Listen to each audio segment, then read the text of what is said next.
Hyderabad cable bridge మించి దుర్గం చెరువులో దూకి ఒక యువతి ఆత్మహత్య చేసుకున్న సంఘటన హైదరాబాద్ని ఒక్కసారిగా కలిచివేసింది. అయితే హైదరాబాద్లోని సికింద్రాబాద్ పరిధిలో ఉన్న అడ్డగుట్టకు చెందిన సుష్మా సాఫ్ట్వేర్ ఎంప్లాయీగా పనిచేస్తూ తను మొన్న రాత్రి డ్యూటీ అయిపోయిన తర్వాత ఇంటికి వెళ్లాల్సిన సుష్మా ఇంటికి వెళ్ళకపోవడంతో కుటుంబ సభ్యులు అర్ధరాత్రి వరకు వేచి చూసిరు. అయితే సుష్మా ఇంటికి వెళ్ళాల్సి ఉండగా తను ఇంటికి వెళ్ళకపోగా ఉదయం 7 గంటలకు ఇదే మనం స్పాట్ దగ్గరే ఉన్నాం.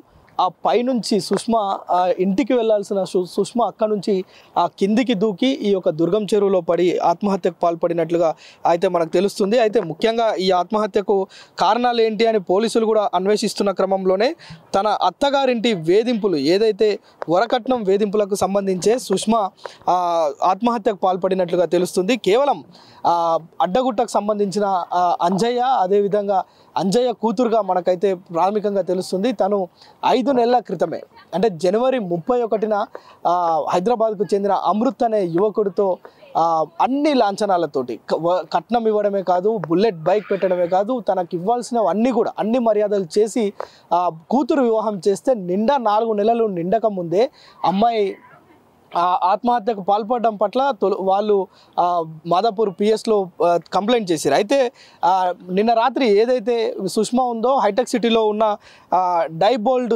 కంపెనీలో తన సాఫ్ట్వేర్ ఎంప్లాయీగా పనిచేస్తుంది. అదేవిధంగా తన భర్త కూడా అమృత్ కూడా సాఫ్ట్వేర్ ఎంప్లాయీగానే పనిచేస్తున్నట్లుగా మనకు తెలుస్తుంది. అయితే కొద్ది రోజులుగా పెళ్ళై 4 నెలలే అవుతుంది.